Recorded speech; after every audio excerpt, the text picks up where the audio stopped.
Welcome to the show. My name is Charlton with Big C, and it's Charlton and Big C Sports, as we do every Monday through Friday, 5 o'clock p.m. Pacific Standard Time, worldwide on the Charlton and Big C show. And as we all know, the world lost a great man in Muhammad Ali at age 74, and the whole world is shocked, even though we knew that Ali was undergoing some challenges with his health. We still understand that here's a great man that did so many things in the ring and outside of the ring for all of us, and we'll have some talking going on in the background just so you can understand that Muhammad Ali, he transitioned time, and he transcended time in sports and politics and religion. He was a Christian, and then he became a Muslim, and he decided not to fight in the Vietnam War, and he was in prison, unjustifiably so, but he had to pay that cost because he had a belief. And for all of you who love boxing and you love what Muhammad Ali stood for, just keep in mind that the modern day athlete has a lot to be thankful for because of the great Muhammad Ali. And I just want to say that this segment is also sponsored by your Northern California Cadillac dealer, home of the all-new Escalade. You can only get it there new, and when you go down and drive it, tell them Charlton and Big C sent you. But I just want to take some time to show how grateful I am for the greatest. I know President Barack Obama had some great statements to make about the late Muhammad Ali and how this man just stood tall among other great athletes as well. I know the great Kareem Abdul-Jabbar. He had made a statement that even though he was 7'2", he never felt as tall as Muhammad Ali, who was 6'3", as the world's heavyweight champion. There's so many great fighters that honor Muhammad Ali, whether it's a Mike Tyson or whether it was a Leon Spinks that also beat the great Muhammad Ali. We know one of the greatest fighters of our time is Mike Tyson, and when he was at his heyday, there was always talk about, could Muhammad Ali beat Mike Tyson? Well, a lot of people believe yes, he could, because George Foreman and Muhammad Ali beat him. He was a much bigger version of a Mike Tyson, and he beat him because he made the rope-a-dope famous, and he was holding on to the ring in Zaire, the fight in Zaire, and that's so much to be accounted for when you look at boxers, and you ask any boxer, any fighter, who do you believe in? Who do you believe is the greatest of all time? And they all said Muhammad Ali was. And the reason they said that is because, number one, he's a man that stood for something, and he decided that when he was 12 years old, he took up boxing. And because he was good at it, he ended up being able to do it professionally. But one of the greatest things about Ali is that he grew up in the civil rights movement when it was not popular to be African American during the civil rights movement, of course, and then one that was outspoken. And that's what you have in Muhammad Ali. And I remember seeing so many pictures of Ali standing over a fallen Sonny Liston, and he was shouting and gesturing that he beat Sonny Liston, who was the champion at the time. That was May 25th, 1965, and that was in Lewiston, Maine. And we know that Ali went on and battled Parkinson's disease, but just like so many other great things in life, he believed that he could read the minds of his competition. So he would oftentimes get inside of their head, and there were times when people thought, oh, here's this young, brash, talking young fighter from Louisville, and people weren't used to seeing that. They were used to guys like Joe Louis. And you think about the great Jack Johnson, who was a great heavyweight fighter as well. But Ali, when he began, he was Cassius Clay. And Cassius Clay, in the days before he was an undisputed champion, he beat Doug Jones in 1963 at the old Madison Square Garden in New York. And when you looked at how he would stand up and put his hands up like a champion, and he would circle the ring, and he would be flicking his left jab and right jab and showing that he was the best and he was the greatest, he was also a showman. When you look at how the great Don King had a chance to manage the great Muhammad Ali, along with many others as well. Well, Bob Arum was also someone that managed the great Muhammad Ali.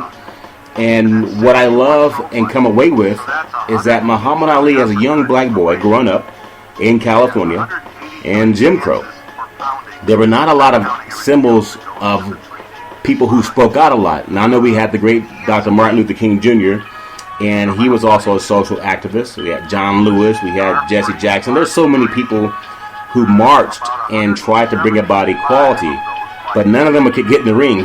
Could you imagine if they got in the ring with Muhammad Ali? They wouldn't last a minute. But Muhammad Ali, not only was he a great activist, he was a great boxer. Controversial, yes. There were some people who did not like the fact that he became a Muslim, and he realized that when he met the great Malcolm X, that Malcolm X was also very pro-black in a society that was anti-black. And so this was a sea change for black men in our society, and women too, and even for white America, because they were not used to having young, strong black men stand up against oppression, standing up against what's wrong in society. So when you saw a guy like Muhammad Ali, and he was a lightning rod, always had something to say, and he was one of the first ones to come out and say, "I'm fast, I'm pretty, and I can't possibly be beat." Well, that's the same Muhammad Ali that the media hated, because they were not used to someone who was so outspoken, and again, he was pro-black.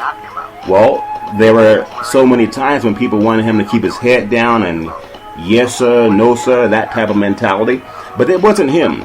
And you can look at him in the modern day athlete, and you can say, well, what are these young kids, whether it's someone like a Cam Newton, or if you go back to Mike Tyson, even if you go back to someone like Sugar Ray Leonard, who looked like a smaller version of Muhammad Ali, you'll find that Muhammad Ali's influence touched a lot of people. He met with the heads of states. He met with Jimmy Carter at the White House.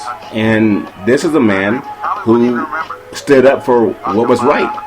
He's also been praised by President Barack Obama. George W. Bush gave him a Medal of Honor for a citizen, and was the highest honor that a citizen can receive.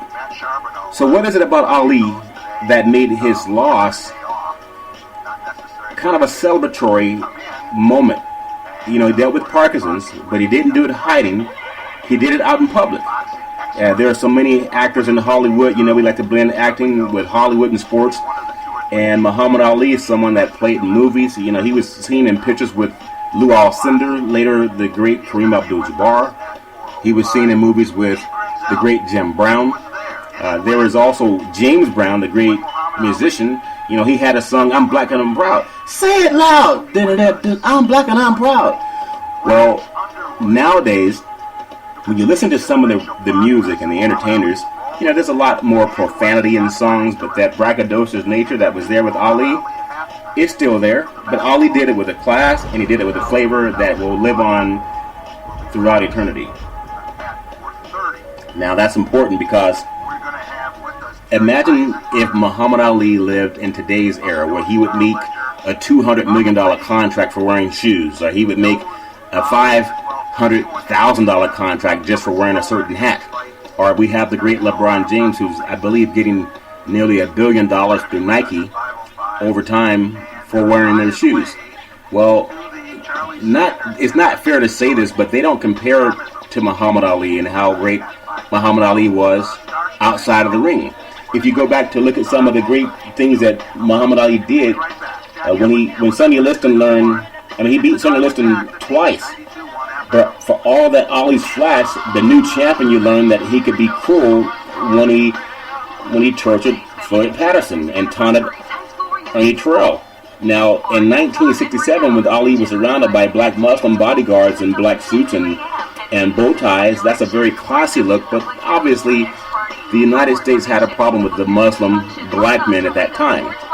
But Ali, as well as Malcolm X, they found a lot of appreciation and acceptance in the Muslim community that they did not find in their quote-unquote Christianity. And not that Christianity is bad, but the way white society treated black men at that time. And these were great men. Ali was well off. But he still had to go to prison for deciding not to fight in the war in Vietnam, which years later he was exonerated by Congress. He was sentenced to a 5-year term, but he was out in 3 as he won that fight against the United States government. One of the greatest, I think, commentators of all time was the great Howard Cosell. Well, Howard Cosell was a lawyer. He actually went to Harvard. I met Howard Cosell when I was a little boy. Howard Cosell and Muhammad Ali, they always had a back and forth conversation. They were always being truculent, is what Ali would say. Well, he didn't know what truculent meant, but it's argumentative, and that's what Howard Cosell was always saying. Why are you so truculent? Well, he was just confident. But what I love about Howard Cosell is Howard Cosell stood up for the great Muhammad Ali when it wasn't very popular to stand up for someone who embraced being a Muslim in a Christian society that was anti-black. Talk about an oxymoron. So in the ring, Muhammad Ali, at the height of his prowess, he was thrown in prison for 3 years. Imagine how great he could have been as a fighter had he not had to deal with that. Now, by the time he fought Joe Frazier in their March 8, 1971 spectacle at the new Madison Square Garden, Muhammad Ali, the moment after he lost that fight, he was knocked down, his jaw was still swollen, and he winced whenever he tried to move in his bedroom in his hotel. But a man, when you think about what Ali said, a guy that was so braggadocious, he says that when a man gets me going, that's a punch. When a man drops me, that's a heck of a punch. And he said, referring to Frazier's left hook in the 15th round, he didn't give the fight to Frazier. Frazier earned it. And you have some comments here with the great Howard Cosell.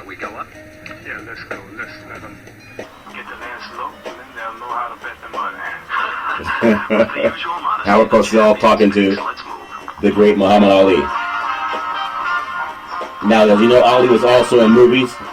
When the Supreme Court reversed his 1967 conviction for refusing the Army induction, he was free, but it took 3 years and a 12-round decision over Frazier before he got another title shot. And everyone knows about that fight. And speaking of that fight, this segment is sponsored by your Northern California BMW dealer, home of the ultimate driving machine. You can get out on test drive the 1 Series all the way up to the ultra-powerful 600 horsepower M7, also known as the 760 Li. And when you go down and test drive it, let them know that Charlton and Big C sent you. Today is a special show for the great Muhammad Ali, a living legend at the time, and he will also remain a legend even in his passing. But you look about what happened to him before he fought George Foreman in Zaire in 1974. I was able to see him train in Hayward, California. I was just a little boy. Now, I was looking at this imposing man. I was a fan of Ali as a little boy, 10-year-old boy, thinking I didn't want Ali to fight Foreman because Foreman had just knocked down Joe Frazier 6 times in one fight. This is the same Frazier that beat Muhammad Ali once and broke his jaw. Even though Muhammad Ali came back and beat him 2 out of 3, that last fight, it was stopped in the 15th round, and Frazier's corner would not let him get back out there because he said that Frazier could not open his eyes because he'd taken such a beating from Muhammad Ali. But that's how these two men fought. And they fought with such passion, and they fought 15-round fights, and both men were strong. And to this day, it's still considered one of the greatest fights in the history of boxing. And I know it's a world now that's MMA has taken over, and we have guys like Uriah Faber, we have guys like Nate Diaz, and even on the women's side, Ronda Rousey, Holly Holm. MMA has really taken over boxing. Floyd Money Mayweather is still there. We saw the fight that he had with Pacquiao. But when you look at Floyd Money Mayweather being 49-0, who does he remind you of?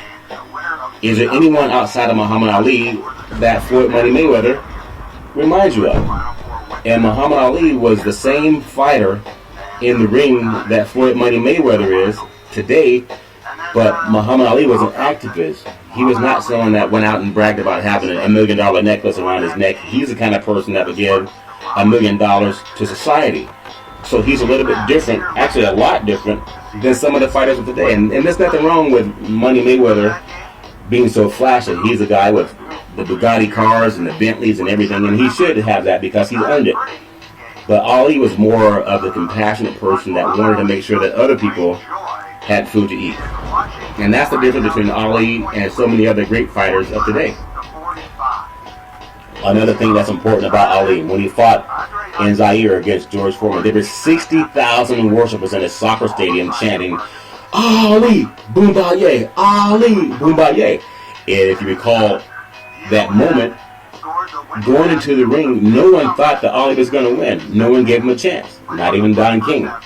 And when you had that fight, Ali was up against the rope, being punched or some people call pummeled, and he just never got off the ropes. There was a time when it looked as if Ali was just going to get broken down because you had Foreman about 6'5", and about 240 pounds just pounding away, and he was in great shape.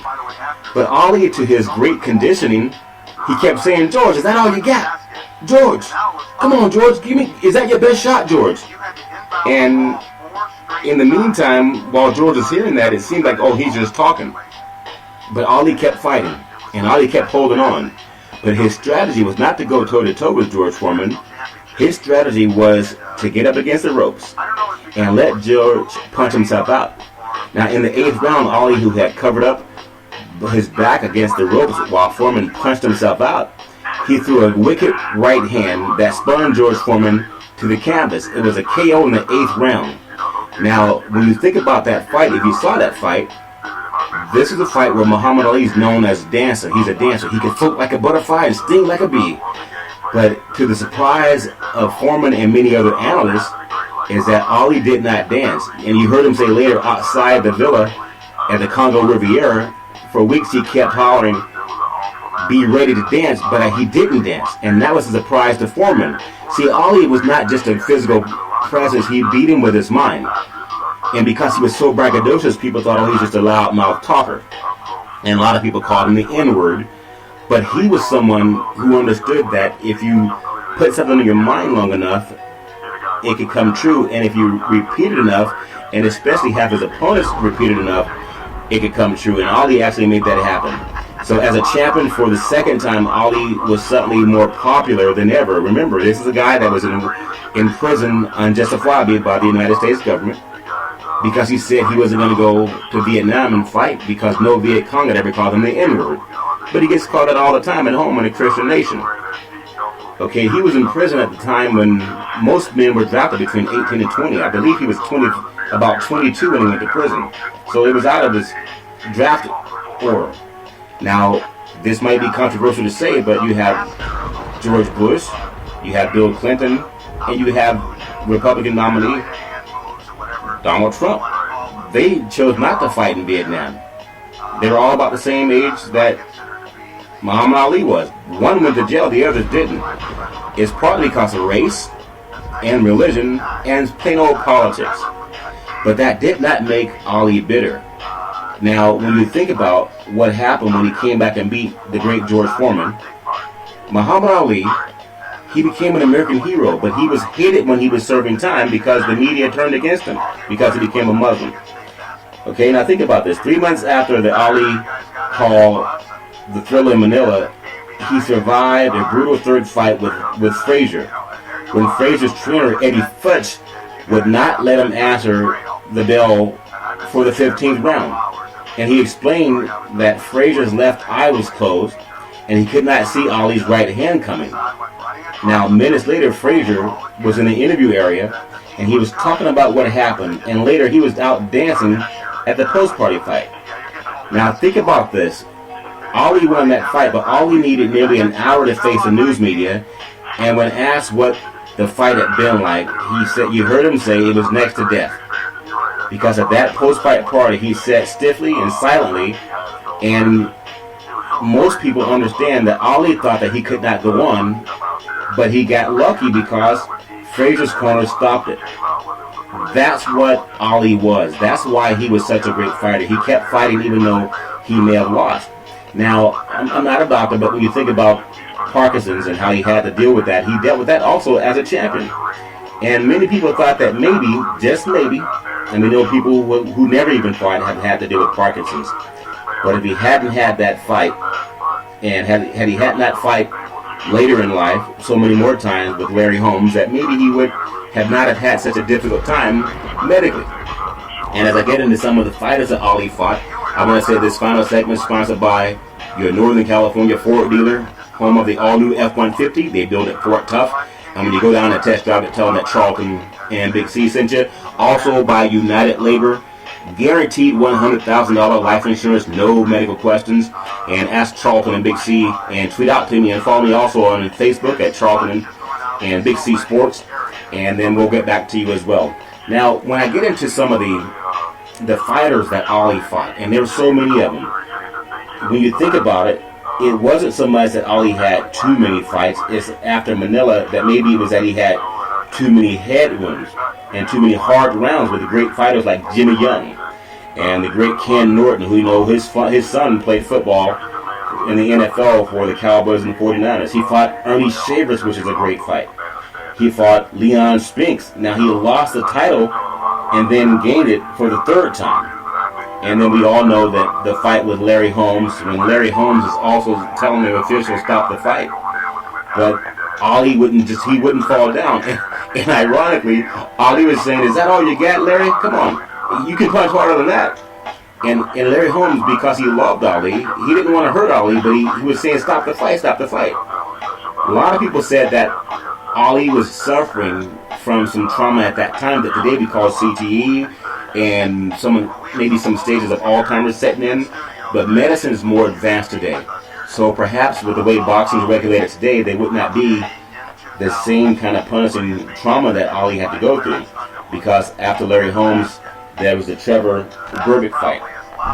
But for me, I just want to say that I've been following sports for about 30 years, and Big C's been doing it for about 40 years, and he's on assignment today, taking some time to enjoy the evening and kick back and relax. But I just want to say to all of you that if you have young people in your life and they want to be something, I know we have the world where everybody wants to see the shiny necklace around your neck, and sometimes kids walk around with their pants hanging down. You see the underwear and the pants are down on the knees, and somehow they think that's cool. It's not cool. And I never saw Muhammad Ali carry himself that way.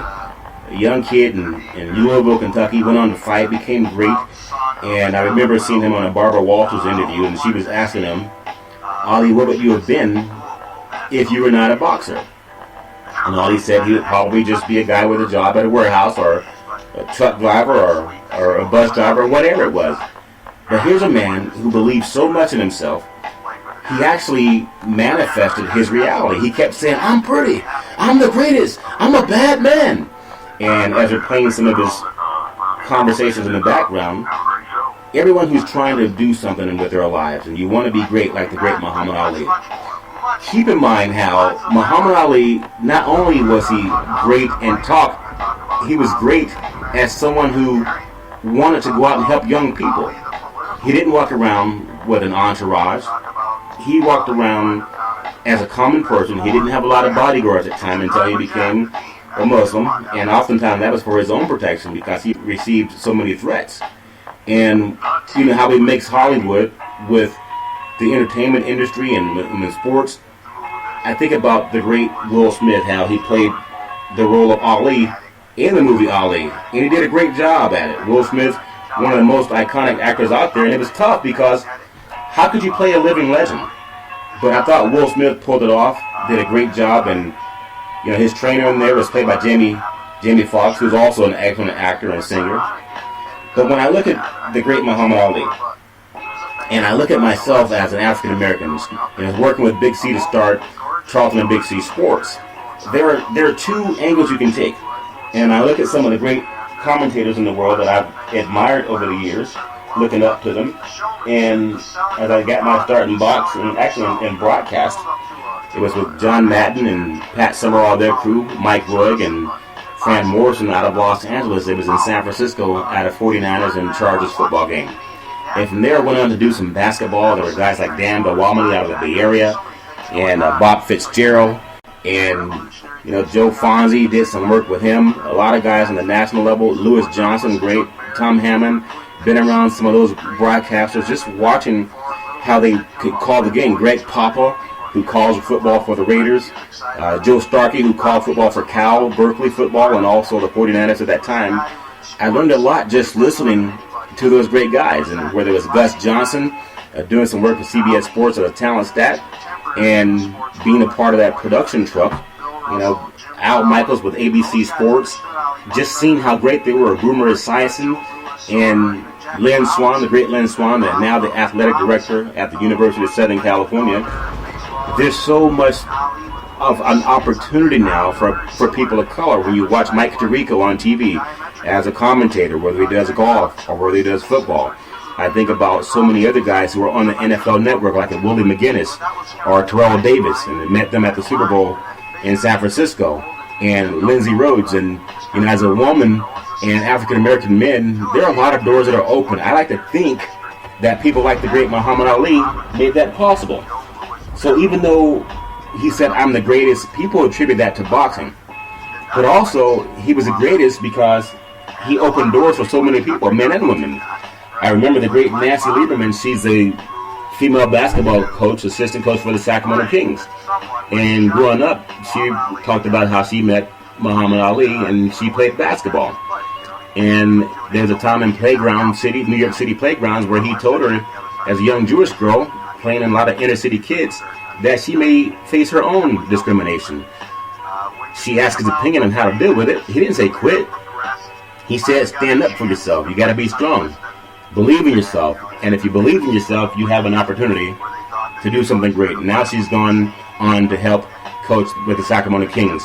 That's also impressive. And I will close out this final segment by saying, BeneathHisWingsFoundation.org. Make a donation today. It's easy, it's fast and secure. And when it comes to promotions, contact Cynthia Evans at CYNN Entertainment. She's the best when it comes to promotions in Northern California. And when you tweet out to her, let her know that Charlton and Big C sent you. Also, by Goosehead PNC, we beat about 99% of the people in competition when it comes to a quote for your home or automobile. I'm also a broker with One Life America and a mortgage protection specialist. And when you need help in the insurance industry, tweet out to Charlton and Big C. And also follow me on Facebook and Big C Sports. And this final segment in this tribute to the great Muhammad Ali, 74 years young, but it's not how long he lived, it's how he lived. And I would like to just leave a challenge to everyone in corporate America and all you athletes as well. When you think about how much money there is in the sports business, we know that sports is a billion-dollar industry, and boys and girls sports is the foundation of this billion-dollar industry. So go support boys and girls sports today. Whatever you do it the way Ali did. He didn't fear anyone, but he respected everyone. There's no room in our world for racism. There's no room in our world for bigotry. No matter what color you are, everyone knows right is right. Everyone knows what it's like to feel respected. Everyone knows what it's like to feel disrespected. But here's someone in Muhammad Ali that not only did he talk the talk, he walked the talk. He did the walk. He was great in the ring. He was great outside the ring. There are some people who did not like Ali, for whatever reason. He had every temptation that a heavyweight champion has. And who is perfect in our society? Because some people wanted to criticize every little flaw that any man or woman can have on this planet. But I would just like to say, and for Charlton and Big C Sports, when you have the chance to help someone, give a helping hand. That's what Ali did. There are programs like ABC Sports that Ali fought on many times, CBS Sports, NBC Sports, Fox Sports. All these sports companies, they given opportunities to young men and women throughout the globe. And I remember watching, as a young boy, ABC Wild World of Sports, and they always had the opening, the thrill of victory and the agony of defeat. Well, Muhammad Ali, he lived that. He embodied that. So no matter who you are, what do you want to do with your life? Who's on your team? It doesn't mean it's going to be easy. Most things that are worthwhile in life are not easy. There's always people standing on the sidelines to watch you and to see if you're going to succeed or fail. And when you fail, they may say, hey, I told you he wouldn't make it, or I told you she wouldn't make it. But just like Ali, when you succeed, sometimes people will say you're the greatest. Sometimes people will say, hey, you have a great voice. I love the way you speak. So the moral of the story, and what I get out of Ali, is go be your own champion. Call yourself the greatest. Whatever your mantra happens to be, make sure that you can go out and do it. Make sure that you make your life as great as possible. And if you can do that, then you know that you can honor the great Muhammad Ali. Okay? Because he was someone that did it through discrimination. He could have made any excuse in the world.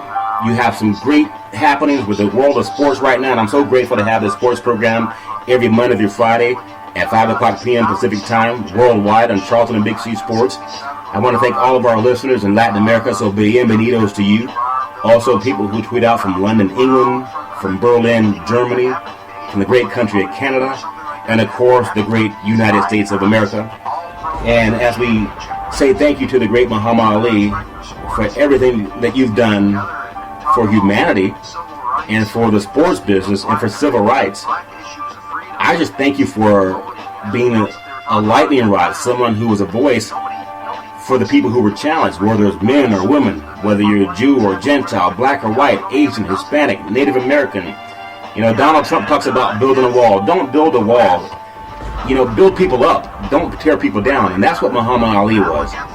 And for the great work that President Obama has done in acknowledging how great Muhammad Ali was, this is a world, we're all human. We're all on this one planet. We share it together. And to see how many people all over the world love the great Muhammad Ali, that makes me inspired for our future. So I thank you all for listening, and I just want to make sure that when you have the chance to help somebody, reach out and give someone a helping hand. Be that one that is a bridge to help people cross to the other side. And that's what the great Muhammad Ali did. So I want to wish him and his family peace. I want to wish all the people who follow Charlton and Big C Sports, I wish you well. I hope that you go out and create something great the way Muhammad Ali did. Go out and be a leader in life. It doesn't mean you're going to succeed right away, but if you keep trying, you have a chance to make it. And I thank you for listening to us every Monday through Friday at 5 o'clock p.m. Pacific Standard Time worldwide on Charlton and Big C Sports. And as I always love to say to you, we thank you, we appreciate you, and we hope that you have a super fantastic day. God bless Muhammad Ali, the greatest of all time. United States, the U.S. military said, as an American, I'm not going to fight. And the reverberations, the ripple effects from that lasted and went